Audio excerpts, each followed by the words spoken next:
안녕하십니까? 예, 반도체하고 테크 세션, 김장렬의 반도체 테크 세션 시작하겠습니다. 이번 주는 어저께 오늘 이틀밖에 없으니까 너무 짧게 끝나는 것 같죠. 예, 다음 주에 더 좋은 장이 열리기를 기대하면서 오늘 밤에 이젠 그 미국하고 이란 간의 그런 이슈, 그 다음에 관세 관련돼서는 이제 연방 대법원 판결이 나올 수 있다 그러는데 이런 이슈들도 큰 이슈가 안 되기를 바라면서 시작해 보겠습니다. 앞전에 우리 우리 홍 앵커하고 같이 얘기한 여러 가지 얘기 있으니까 그거 다 빼고 순수하게 반도체 테크 세션 할게요. 이게 순서가 제가 오거나이즈를 잘 해가지고 하나부터 PT부터 타타타탁 해주면 좋잖아요. 근데 그거 양해 내지는 구해야 되는데 제가 그럴 시간이 없어요. 다른 방송도 나오고 회사 일도 있고 자료도 봐야 되고 오거나이즈를 할 방법은 이 정도예요. 한번 보실래요? 이렇게 보시면은 어저께 했던 거 중에서 기억나시죠? 예. 그 Sustainable ROE 했던 거 그런 거를 정리한 거 이런 거 일주일에 한 번 정도밖에 안 될 거예요 아마. 아니면 또 했던 거 중에서 어저께 하려고 했다가 못한 거 뭐 소프트웨어의 방어력, 미국 테크의 AI 이런 거 이렇게 깨끗하게 정리한 건 있죠. 똑같은 것도 있지만 뭐 오늘의 한마디 원래 하려고 했던 거 못한 거 이런 것도 있습니다. 그리고 사실은 제가 준비하는 건 원래 매일매일 일어나거나 아니면 회사에서도 쓰는 것 중에 하나는 워드 파일을 한 게 있어요. 워드 파일을 이렇게 한 게 있어요. 보실까요? 이게 원래 이제 있는데 오늘 아침 뭐가 나왔어요? 그 모증권사에서 또 이제 7,250인가 뭐 나왔어요. 이게 한국투자증권인데 이런 거를 제가 이거를 올려서 여러분들이 다운로드 받고 이거 못해요. 이 리포트거든요. 이 내용을 제가 이해해서 전달해 주는 거 이건 가능한데 제가 봐야 되잖아요. 까먹으니까 오더를 이렇게 정리한 게 있다라는 거고 이런 거 제가 뭐 저기 AI라든지 제가 정리한 거는 보여드릴 수도 있죠. 이런 게 있고 뭐 이런 거예요. 그 다음에 어저께 서스테이너블 ROE 했는데 반도체는 그게 맞지만 반도체 아닌 것도 있죠. 다른 섹터 그런 거 하는 것도 있고 아까 요거는 이제 3호 블루아울 그 이슈 나온 거 정리한 것도 있고 뭐 하려면 엄청 많죠. 이게 뭐 하루에 한 20장씩 나오는데 그걸 다 말씀드릴 것도 없죠. 그래서 하다 보면은 뭘 중점에 두냐에 따라 갖고 얘기가 달라지는데 이게 원래 취지가 이게 일주일에 뭐 2번, 3번 했습니다만은 뭐 하루 온종일 하더라도 사실은 끝없고요. 근데 여기 회사도 이 기본 비용이 들고 저 출연료도 나오잖아요. 저도 이제 또 시간도 한정이 있고 그러다 보니까 모든 걸 다 드릴 수는 없어요. 하다 보니 어떻게 할까 하다가 시장에서 이슈가 많이 되는 거가 있고 그다음 여러분들이 개인적으로는 뭐 궁금한 어떤 종목이 있을 수도 있어요. 그게 결합되면 좋죠. 아니면 또 이렇게 얘기하는 도중에 갑자기 무슨 수가 났는데 뭐 이런 게 있지. 엔비디아가 그 오픈 AI가 투자금 구한다고 막 했잖아요. 근데 아까 나온 거 보니까 요거는 아까 오후에 2시 넘어서 본 건데 엔비디아가 오픈 AI한테 원래 투자를 1,000억 불 하기로 했거든요. 1,000억 달러. 그런데 그게 300억 달러 축소됐다 그래요. 이런 기사를 보면서 이게 좋은 건지 나쁜 건지 저 판단을 바로 못했어요.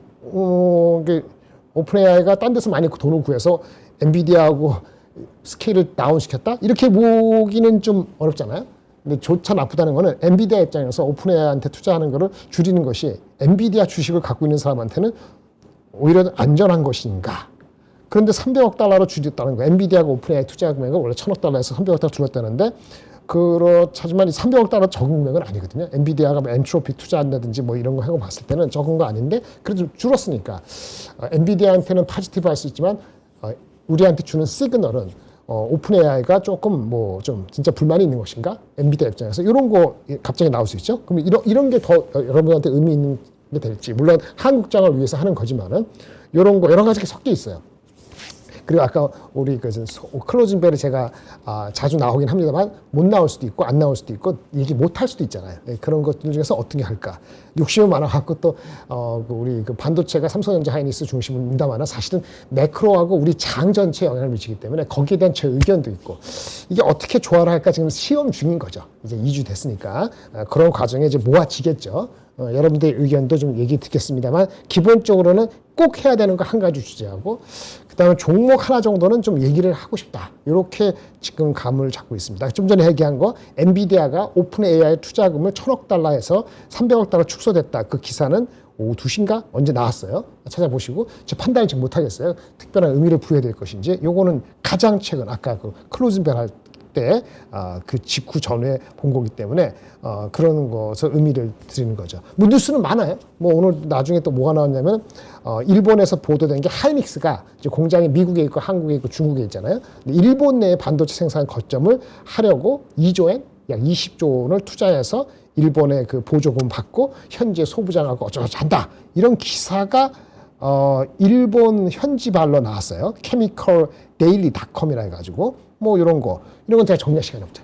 그래서 저도 막 이렇게 받아가지고 보면서 말씀드려요. 근데 이거는 주가적으로 큰 임팩트는 아니죠. 오늘은 당연한 건 아까 얘기했지만 가장 오늘 뉴스 중에 하이닉스적으로 반도체만 얘기하면은 블랙락이 신고를 했다는 거죠. 그걸 다시 한번 말씀드리면 의미가 있을 수 있기 때문에 말씀을 드리는 건데요. 블랙락이라는 회사가 장난은 아니잖아요. 걔네들이 뭐 그런데 올해 3월 중순, 3월 13일인가 14일 날 그게 있었죠.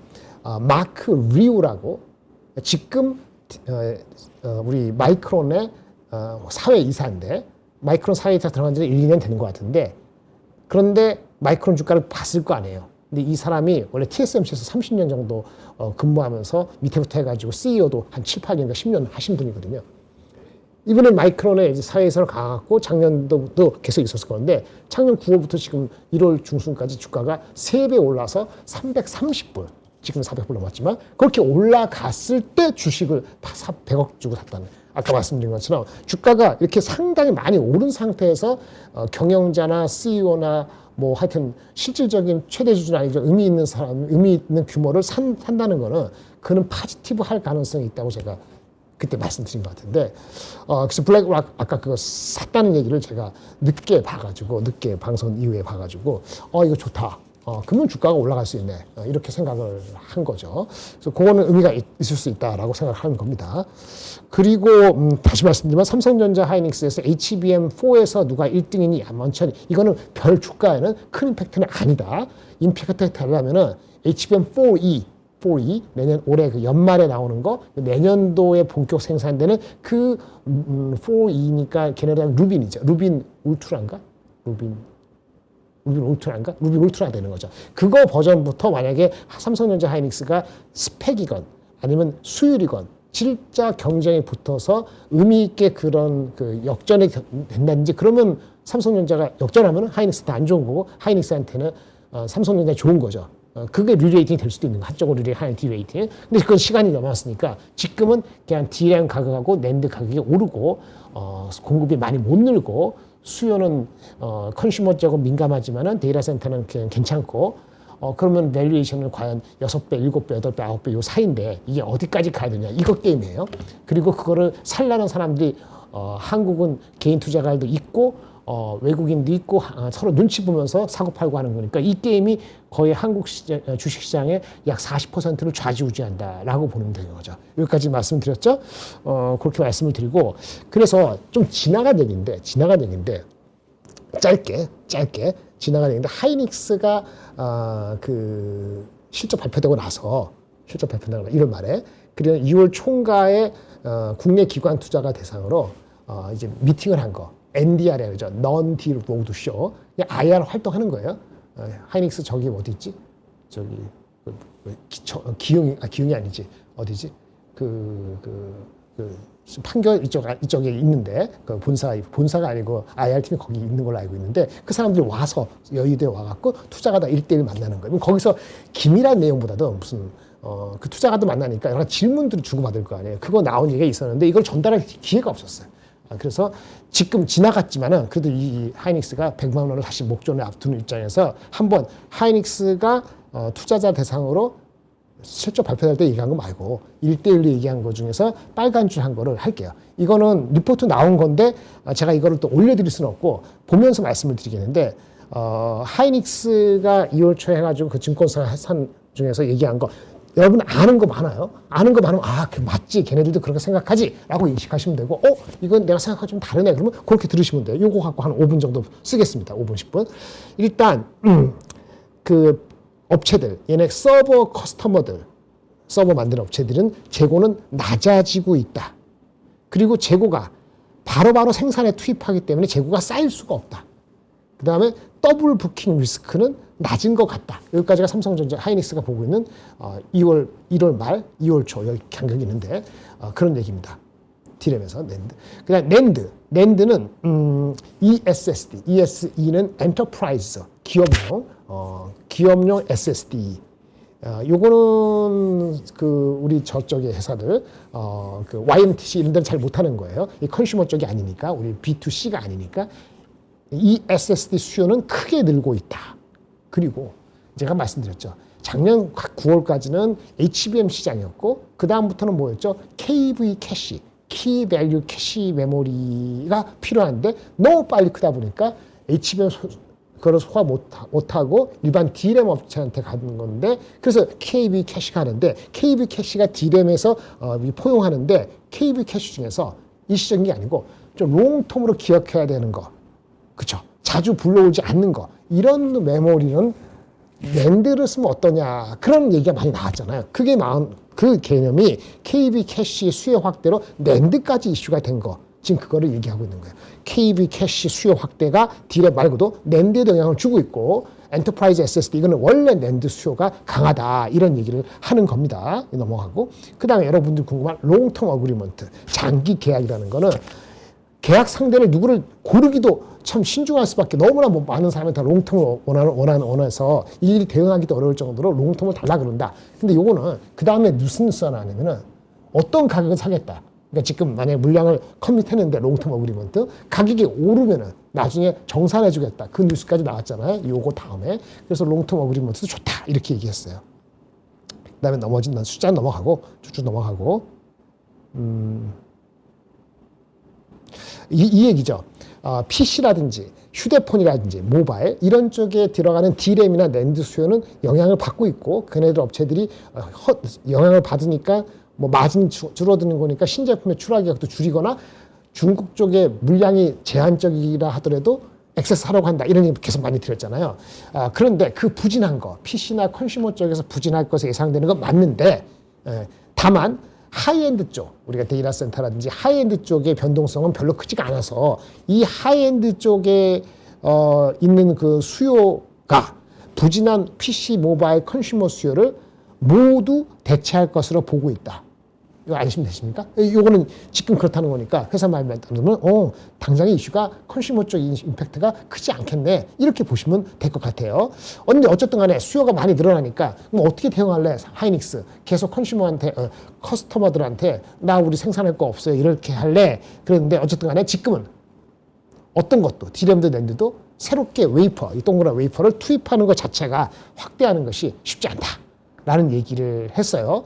의미 있게 올라가려면 얘네들이 생산성을 늘리고 뭐 제품을 올릴 때 삼성의 원시 나노로 갔다는 거 많이 들었죠. 근데 하이닉스도 원시 나노를 하고 있어요. 근데 그 이 원비 중심으로 생산하고 있는데 원시 비중을 늘리긴 늘릴 텐데 목표가 연말에 30%. 그 전까지는 이게 램프업이 많아지진 않을 것 같아요. 이 정도로 얘기했다는 정도는 기억하시면 될 것 같고. 그 다음에 탭을 운영하는 거 궁금하실 텐데 제가 말씀드린 거랑 크게 다르진 않은데 이게 아까 원시 30% 한다고 그랬고 이게 원시로 되면서 GDDR7, HBM 아닙니다. GDDR7, 소캠 이런 것은 전부 다 원시로 해가지고 좀 코스트라든지 성능 그걸 해보겠다는 거예요. 원시로 하겠다. 요거 좀 어텐션 하실 필요가 있고요. 그 다음에 용인 팹. 삼성, 현대, 하이닉스가 의미 있게 팹이 증가되는 건 용인 팹부터거든요. 용인 팹이 이거 보면은 내년도도 아니고 내후년일 수 있어요. 뭐냐면 용인 팹 자체 클린룸, 깨끗한 룸, 클린룸, 엄청나게 청정한 거, 그거 오픈하는 것 자체가 내년 2월이에요. 클린룸 셋업이 오픈이니까 미리 해고 오픈이 그러면 그때부터 열리는 건가? 그럼 클린룸 오픈하고 장비 들어오고 뭐 하고 나면 그렇지. 그래서 양산되는 거는 출하 시점은 내년도 4분기로 보고 있어요. 그러니까 시장에서는 이걸 앞당긴다 뭐 한다 했는데 상반기까지 앞당기는 게 쉽지 않은 것 같아요. 이러면 내년도 상반기까지의 반도체 수급에서 하이닉스 입장에서의 공급의 전반적인 늘리는 건 한계가 있다라고 볼 수 있는 거죠. 주가는 그걸 반영했다면 90만 원, 100만 원 뭐 그게 리레이팅도 안 한 상태에서 가능성이 있다고 볼 수 있는 겁니다. 이 정도로 이제 그 보고요. 하이닉스 한 김에 마이크론 얘기할까요? 일단 캐파 자체는요. 원래 삼성전자가 캐파는 웨이퍼 캐파는 하이닉스보다 원래 많습니다. 한 얼마 좀 많나? 한 20-30% 많아요. 그 다음에 마이크론 캐파보다는 삼성전자 기준으로 2배 이상, 2.5배 높아요. 그렇게 많다고. 그러니까 마켓시어가 원래 웨이퍼 장수로는 하이닉스, 삼성전자 한참 높은 거지. 그런데 삼성전자가 HBM 못하고 HBM 투자하면서 웨이퍼 장수 대비했을 때 아웃풋이 적어서 삼성과 하이닉스가 역전되고 하이닉스는 HBM이 더 많았잖아요. 작년 상반기까지. 그러니까 더 많거나 비슷했으니까 HBM 가격이 높으니까 매출 규모로서 하이닉스가 D램에서 1등을 했던 거죠. 그렇죠. 근데 원래 웨이퍼 장수의 생산 캐파적으로는 원래 삼성전자가 하이닉스보다는 한 20-30% 높았고 마이크론은 삼성전자의 반도 안 됐다 이런 얘기인데 그러면 하이닉스가 용인팹 짓고 하는 거 내년도 상반기냐 하반기냐 이거 중요하고요. 그 다음에 마이크론이 작지만 캐파를 늦어졌으니까 많이 빨리 올리겠죠. 왜? 중국의 YMTC건 CXMT도 막 따라온다 하는데 마이크론이 더 급하죠. 당연히 마이크론의 캐파 확장도 중요한데 이게 있어요. 얘네들이 공간 중에서 어디서 할 수 있는가라고 하는데 여기 마이크론 여기 줄게요. 대만의 팹이 있어요. 대만의 팹이 있는데 이거는 여기 있는 기존 범용 장비를 뭐 P5로 이전한다 이런 얘기가 있고 어쨌든 중요한 건 27년 하반기까지 P5 얘네들이 최종 팹 여기에 캐파를 점진적으로 할당해서 핵심은 이거예요. 뭐냐면 캐파 늘긴다. 근데 내년 하반기적으로 점진적으로 늘 수 있다라는 얘기예요. 그리고 의미 있게 캐파가 증가되는 건 페이즈 2, 두 번째 이런 건데 이런 것들이 인허가 받고 뭐하고 하면은 엄청난 물량이 나오는데 그거는 그 이유니까 실질적으로 27년까지보다는 28년 정도 됐을 때 페이즈 2, 3가 의미 있게 증가될 수 있다. 이렇게 나오는 게 또 마이크론에 대한 얘기예요. 이런 거 봤을 때는 반도체의 캐파적인 거는 삼성이 또 변수긴 합니다. 삼성은 얘기 안 했는데 하이닉스 마이크론을 봤을 때는 내년도 초까지는 세이플리 스피킹, 그러니까 안심하게 얘기했을 때 캐파적으로는 늘어날 수가 굉장히 힘들다라고 말씀드릴 수 있겠어요. 그럼 삼성전자가 과연 평택이라든지 이런 공장의 팹을 어떻게 운영하고 얼마나 증가되는가 그거는 다음 시간에 말씀드리는데 지금 그 정보에 대해서는 삼성이 항상 그렇잖아요. 약간 헷갈리기도 하고 근데 조금 앞당길 수 있다는 얘기도 흘러나오기 때문에 그걸 좀 와치할 수 있다. 그것이 올해 하반기 내년도 상반기에 볼 것이다. 이렇게 말씀을 드릴 수 있겠습니다. 이런 얘기를 해드리고요. 요거 말씀 넘어갔어요. 예, 요 정도 말씀드리겠습니다. 요거 말씀드렸고, 요 정도면 될 것 같고, 요거는 뭐냐. 제가 종목 2개 중인데, 원래 했던 거 잠깐 말씀드리고 할게요. 스몰캡 들어가겠습니다. 갑자기. CMTX. 이거 해지 아닙니다. 예.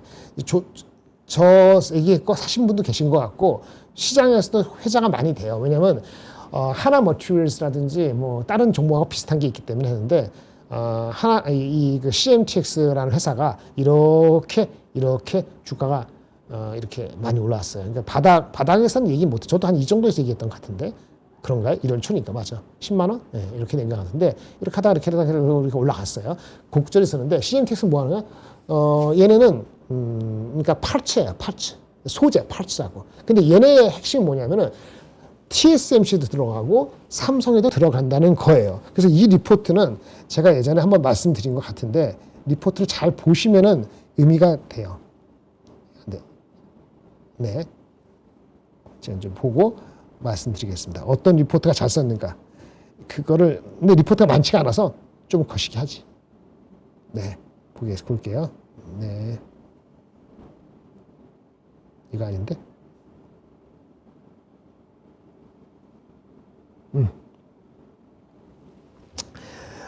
리포트가 어떤 게 있냐면은, 이건 잠깐 보는, CMTX는 한마디로 말하면 삼성전자하고 TSMC, 마이크론은 뭐 크지가 않아서 그러는데 하여튼 이거를 다 끌어안았다 이런 얘기예요. 그러니까 소재 중에서 실리콘 파츠라고 있거든요. 실리콘 파츠, 식각, 증착 여기에 쓰이는 소모품이에요. 실리콘, 사파이어, 세라믹, 실리콘인데 이 종목이 상장된 지가 얼마 안 됐어요. 근데 원래부터 포텐셜이 있었는데 항상 문제가 되는 게 이거 빠졌을 때도 그렇고 요거 때 그냥 요때도 한번 빠졌죠. 그때 얘네들이 상장한 지 얼마 안 됐으니까 오버행이 있죠. 그러니까 보호예수 물량이 풀리는 거. 그게 어저께인가 19일인가 오늘 풀렸어요. 두 번째 게. 실질적으로 이제 한 번 더 남아있긴 했는데 물량이 거의 다 없어져갖고 사람들이 이제는 물량이 해소됐다 이런 느낌이 가서 주가가 최근에 다씩 오른 것 같아요. 그 또 하나 뭐냐면 뭐 뉴스도 나온 게 있죠. 뭐 여기 나왔는데 아까 TSM 삼성전자는 다 아는 얘기인데 얘네가 2월 12일 날 리포트 나온 게 CMTX 마이크론 물량 확대 뭐 이런 얘기 나왔잖아요. 이런 거 나오면서 다시 한번 어떤 의미를 가진 것 같아요. 그게 2월 12일이니까 2월 10일 주가 어떻게 움직였나 보자. 네, 2월 12일. 네. 그날 마이크론 얘기 나오면 13% 올랐네. 그리고 5% 오르고 오늘 좀 빠지고 어저께 빠지고. 그러니까 어저께 제가 알기로는 오버행 물량이 나오는 날이었던 것 같거든요. 그리고 오늘 다시 올랐어요. 네. 좋은 종목인데 이제부터는 목표 주가라는 개념이 이게 주가가 목표 주가 나온 게 없어서 어렵지만 이렇게 말씀드릴 수 있는데 이게 실적이 생각보다 많이 나온다고 가정했을 때 시장에서 흘러나오는 거 봤을 때 하나 머티리얼즈라든지 뭐 그 비슷한 회사들이 있거든요. 하나 머티리얼즈하고 뭐 또 있는데 하나 머티리얼즈도 나쁘진 않아요. 나쁘진 않은데 각도가 좀 다르죠. 그렇죠? 근데 이 주가가 갖고 있는 밸류에이션보다 제가 봤을 때는 낮게 형성되지 않아야지 맞다고 봅니다. 얘네들이 목표 주가 뭐 6만 원, 7만 원인데 현재 주가는 PER이 21배고 만약에 목표 주가 7만 원 되면은 좀 더 간다고 치면은 애널리스트 목표 주가가 한 25배 정도 준 거 아닌가 싶거든요. 올해 기준으로. 얘네보다도 더 받는다? 일단 그 정도는 받아야 된다고 봐요. 그러니까 만약에 CMTX에 어디서 듣는 그 넘버가 있으면은 26년이고 27년이건 어느 시간이 가면 27년 거 땡기겠지. 근데 현재 27년 땡기기 어렵지만 26년 넘버에 대한 기대 심리가 있을 텐데 시장에서 얘기하는 그거 기대 심리의 상단을 기준으로 따지면 아직 룸이 좀 더 남아 있다고 저는 보이긴 하는데 그게 어느 정도라고 제가 단언할 수는 없어요. 많이 올라왔기 때문에 신규로 하는 것은 제가 말씀드릴 수 없고 회사에 대한 믿음을 얻으려면 가장 간단히 회사를 정리한 거는 가장 최근에 나온 1월 29일 날 KB증권에서 나온 이 CMTX 리포트를 보시면 됩니다. 그럼 얘네들이 마진이 좋은데 아까 삼성도 마이크론도 했는데 얘네가 또 하나 있는 게 내재화를 해가지고 자회사가 있는데 자회사를 통해서 소재를 내재화해서 수직 계열했다. 이게 아마 코스트에 도움이 되는 것 같다는 생각이 들어요. 인곳이라는 시스템이 있는데 그런 거 하고 오버행 물량이 3개월에 다 나왔으면은 이제 갈 때가 이제부터 시작일 수도 있는데 목표 주가는 이제 한 사람이 별로 없어요. 저도 제가 공식적인 자리에서 그걸 말씀드리기는 쉽지 않다. 이 정도 말씀을 드릴게요. 이 정도 말씀드려도 대충 알아들으실 것 같아요. 네. 그리고 또 하나 말씀을 드릴 게 있는데 이거는 저도 공부를 하긴 해야 되는데 이런 게 있어요. 그 파미셀이라는 회사가 있거든요. 파미셀. 타 방송에서 이런 거 소개시켜드린 게 있기 때문에 공평성을 위해서 말씀을 드리는 거예요. 리포트는 목표 주가 나온 게 있어요. 2월 19일 어저께 나온 게 있습니다. 2월 19일 어저께 나온 게 파미셀. 그 주가를 보면서 얘기했죠. 이거는 크지 않아서 뭐 물론 CMTX도 처음엔 크지 않았죠. 파미셀은 작지 않네. 죄송합니다. 1조 정도 되는구나. 1조 정도 되는데 이렇게 생긴 주식이에요. 네. 보세요. 됐네. 예. 작년 10월달, 11월달 이때 쭉 한번 갔다가 쭈쭈쭈쭈 1월달에 와서 쭈쭈쭈 빠진 이유가 있습니다. 그러다가 최근에 다시 올라가기 시작했어요. 그런데 어저께 리포트가 나왔어요. 파미셀한 리포트. 지금 현재 주가 17,000원. 최고점 2만 원 맞나? 맞죠? 2만 원. 작년 말에 갔다가 다시 11,000원까지 빠졌다가 17,000원 올라온 건데 목표 주가가 24,000원으로서 유진투자증권에서 쓴 리포트가 있습니다. 유진투자증권 소부장 하는 그분이 아니네? 이주영? 하여튼 그건 잘 모르겠지만 유진투자증권 나온 파미셀 리포트가 재미있어요. 유일무이하다, 유일무이한. 이게 뭔 소리일까? 하여튼 뭐 좋다는 얘기 같은데 핵심은 얘네들은 파미셀은 반 정도는요. 그 ST팜 같은 그 바이오의 원재료를 공급하는 게 있고 또 반은 두산이죠. 두산전자 BG. 그러니까 두산의 사업부죠. 거기에 우리가 아시는 CCL이라는 CCL. 카퍼 클레드 레미네이트. 이제 PCB의 원재료인 동박 적층에 들어가는 레진이라고 하세요. 그거를 공급하는 회사예요. 그러니까 두산 BG의 CCL 거기에 들어가는 거기에 소재를 들어가는데 이게 레진인데 저유전율 전자 소재를 파는 거야. 이게 핵심이에요. 근데 주가가 그래서 실적이 나쁘지 않았기 때문에 주가가 많이 갔어요. 그러다가 올해 1월 달에 이렇게 되면서 무슨 뉴스가 있었냐면은 이게 두산을 통해서 엔비디아에 들어가는 가속기 있잖아요. 거기에 결국은 쓰이는 PCB, CCL 재료에 거기에 다시 소재를 얘네가 공급하는 거란 말이에요. 그런데 나중에 전해진 거는 한국의 모 화학회사가 중소, 제가 굳이 얘기 안 해요. 제가 베리파이 한 거 아니니까 블로그 찾아보면 나올 겁니다. 그 한국의 무슨 그 화학회사가 그 회사가 대만? 중국? 거기에 EMC라는 회사, EMC가 우리나라의 두산하고 비슷한 거죠. CCL 만드는 회사. 걔네한테 공급을 한 거가 이렇게 알려졌는데 그거 알려지기 전에 두산이 파미세 말고 아까 말씀드린 그 한국의 다른 업체들한테 이 재료, 레진 재료에 대해서 이 공급 업체를 다변화한다. 이런 얘기가 나오면서 이 주가가 곤두박질 쳐서 2만 원 간 게 만 원까지 내려간 것 같아요. 그런 리포트, 그런 내용이 다 나와 있어요. 그래서 결국은 얘네들이 하는 건 레진인데 PTF이라는 레진이 있는데 그거를 얘네 말고도 이원화한다는 노이즈가 있었는데 그렇게 할 만한 욕구는 있어요. 분명히 있는데 그게 전면 대체될 가능성은 매우 낮다라는 얘기가 맞아요. 그리고 두산하고 관계가 한 10년 동안 R&D를 같이 해왔기 때문에 그리고 요때 1월 말인가 2월 타자기 전에 또 뉴스가 나오죠. 얘네들이 캐파를 증가한다 발표해요. 아니 수요가 부진하거나 수요가 경쟁이 못하면 캐파를 증가한다고 발표를 못하겠죠.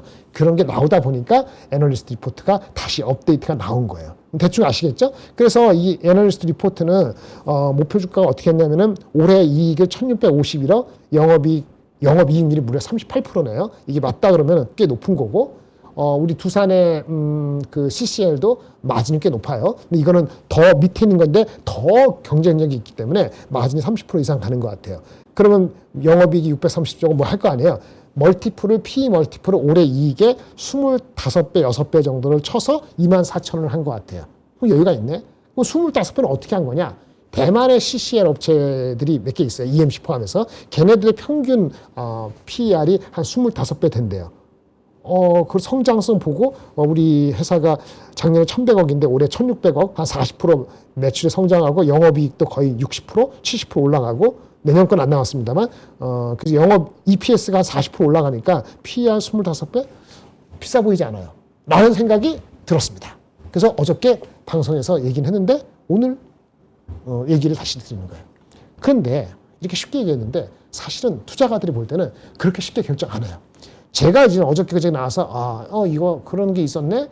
그러면 두산보다 이게 난가? 그렇게는 생각 못 하지만 두산이 좀 둔탁하면 이거는 두산 괜찮으면 이가 더 싸니까 이거 살까? 이런 생각을 할 수도 있는 거죠. 1조니까 아주 작은 건 아니고 거래량이 가끔 터지니까 이거 보면서 하면 되는데 리포트도 나온 게 있고 리포트도 24,000원 어쨌든 한 거잖아요. 리포트가 거기에 나온 게 아니고 메리츠도 나왔어요. 얘네는 리포트 목표 주가 안 했지만 그러면 이거를 증거할 수 있는가 봐야 되는데 핵심적인 게 뭐냐면 아까 그 레진이라는 게 어떤 의미냐를 아셔야 되잖아요. 그 얘기를 쓸데없이 좀 하겠습니다.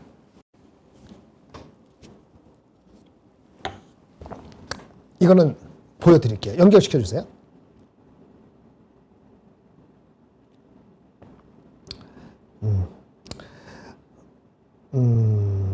여기부터 할게요.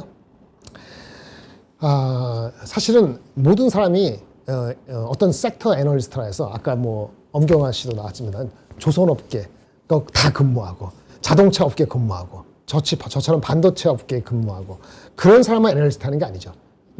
가장 일반적인 경영학과인데 경영학과 출신의 사람들은 그럼 기술적인 거나 그걸 습득 못 하나요?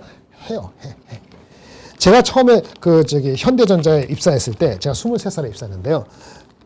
그래도 그 전자학과 나온 거고 그 회로도 해보고 해봤어요. 어줍지 않게.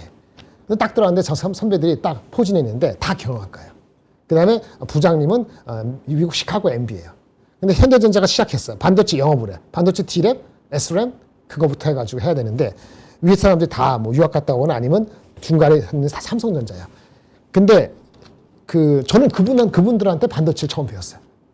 반도체 물성이나 이런 거는 전공은 배웠지만 그 산업이라는 이런 모든 거와 기술과 연결되는 거 그만큼 들어와서 다 그냥 열심히 하면 다 배워요. 전공 핑계 대지 말라. 그리고 요즘은 얼마나 뭡니까? 우리 자료들이 많아요. 우리 챗GPT 포함해서. 이것도 제가 챗GPT 포함하고, 기존 자료들 보면서 짜집기 한 거란 말이에요. 근데 그걸 이해하는 노름하면 누구든지 이해할 수 있어요.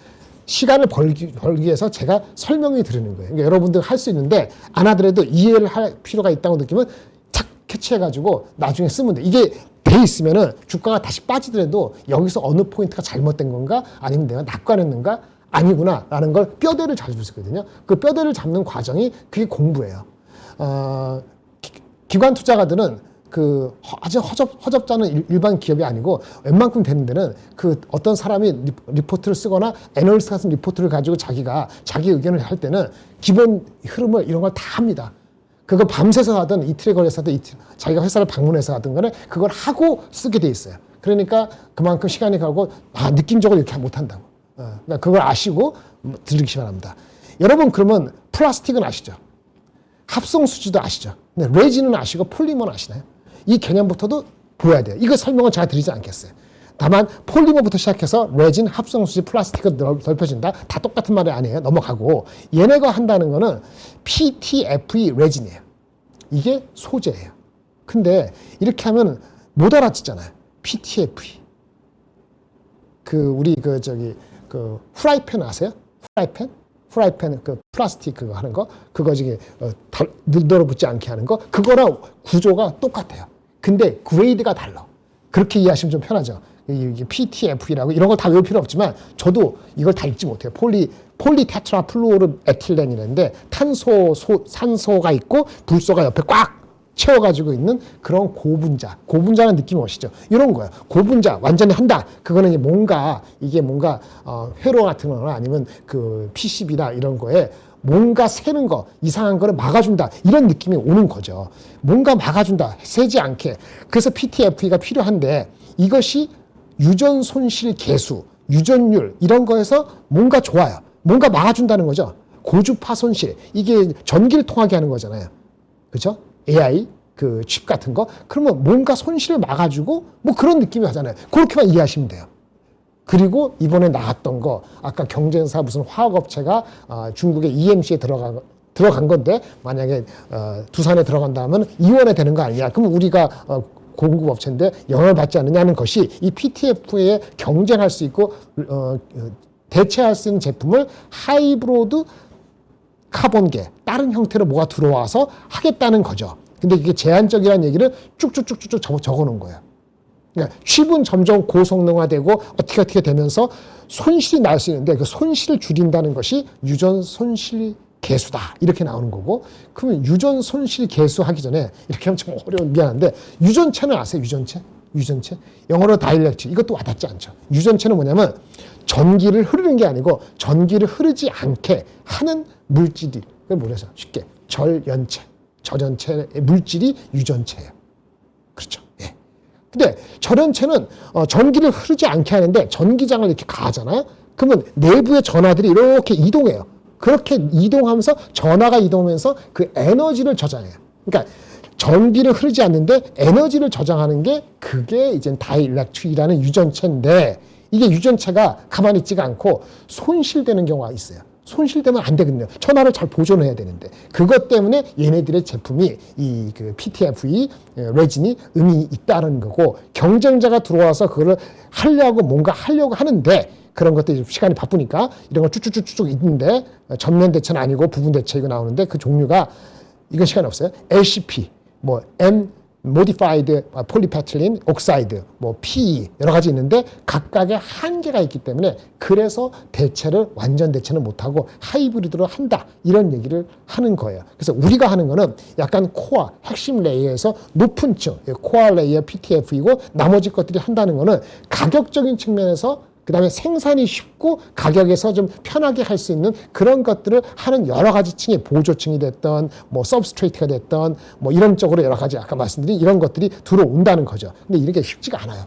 이런 것들이 또 문제가 생기는 게 이게 고체, 액체 이 재료를 쓰다 보면은 분자들이 가만히 있지가 않고요. 증발해 갖고 공기중으로 방출하는 아웃가스 이런 것도 있고 이런 것들이 잘 못하거든요. 그럼 우리가 할 수 있는 코어가 있기 때문에 이게 쉽지가 않다는 얘기를 하는 거예요. 죄송합니다. 머리 아프게 드려서. 이런 걸 100% 이해하는 게 아니고 그런 감을 이해하고 자신감이 생겼을 때 주가를 보고 20% 사고 투자가도 동의하네 또 사고 목표 주가가 있으니까 거기 대비 한 80% 이내 60% 70% 까고 그 다음에 누가 동참을 가만히 있고 이러는 거예요. 하다가 만약에 문제가 생기면 두산은 가는데 얘네는 왜 안 가지? EMC는 어떤지? 그거 보면서 두산하고 EMC가 밸류에이션 너무 올라갔는데 안 올라갔다? 여기 사거나 아니면 얘네 혼자가 너무 올라갔다? 그럼 더 이상 안 사고 이런 거를 경중을 가리는 거예요. 1조 정도 되면 이렇게 공부를 해야 돼요. 5천억 이하는 잘 안 건드려요. 예. 왜냐면 나중에 빠져나오기 어렵거든. 예, 그렇게 말씀드려도 됐고요. 이 정도 말씀드릴게요. 그냥 오로스 테크놀로지 말씀드릴게요. 누가 질문한 것 같아. 많은 점을 했으니까 오로스. 오로스 테크놀로지는 이게 FST야, FST. 우리나라 FST 그 주가는 잘 가나? 이 FST가 모 회사거든요. FS에서 분사한 회사. FST도 뭐 그저 그런가? 좀 올라갔네. 1조 정도 하는 회사고 FST가 그 회사의 칠러 이런 거 만드는 회사, 칠러가 아니죠. FSD 하여튼 그런 회사인데 그 회사의 자회사 비슷한 게 작은 회사가 2,300억 있어요. 근데 이거를 가끔 물어보시는 분도 계시고 참 오랫동안 기다려서 제가 한 번 정도 말씀을 드려야 될 것 같아요. 보시면 상장이 언제 됐어? 꽤 오래됐죠? 꽤는 아니구나. 24년도, 22년도 이때 이렇게 주가가 얼마야? 한 4만 원, 5만 원. 꽤 오래 했던 거예요.